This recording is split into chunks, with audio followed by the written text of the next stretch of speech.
Already చెప్పాను కదా. So ఇప్పుడు ఇటు సైడ్ ఉంది ఆబ్జెక్ట్, రైట్ సైడ్. ఇప్పుడు లెఫ్ట్ సైడ్ ఖాళీ ఉందా?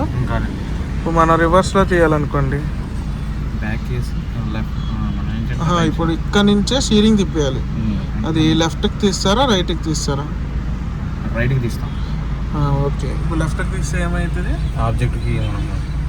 సో ఇవన్నీ ఎలా వచ్చా మీకు మామూలుగా మొన్న ఆల్రెడీ చేసాం, ఇప్పుడు మళ్ళీ చేస్తున్న ప్రాక్టీసే కదా. ఒకసారి అలాగే రివర్స్ వేసేసుకొని తీయండి. రివర్స్ ఎక్కడ ఉంది? ఓకేనా.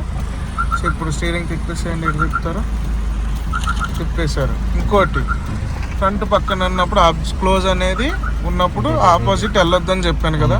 ఇంకో పాయింట్, ఎక్కడ మార్జిన్ ఎక్కడ చూస్తారు రివర్స్లో?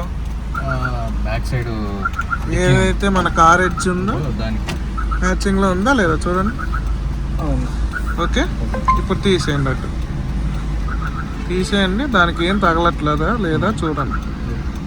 దానికైతే తగలట్లేదు కదా, కానీ వెనకాల ఇంకొక ఆబ్జెక్ట్ ఏముంది మనకి, ఆటో వచ్చి దాని దగ్గర దాకా వెళ్ళి బ్రేక్ వేసుకోండి. చాలు, క్లోజ్ అయిందా? ఓకే.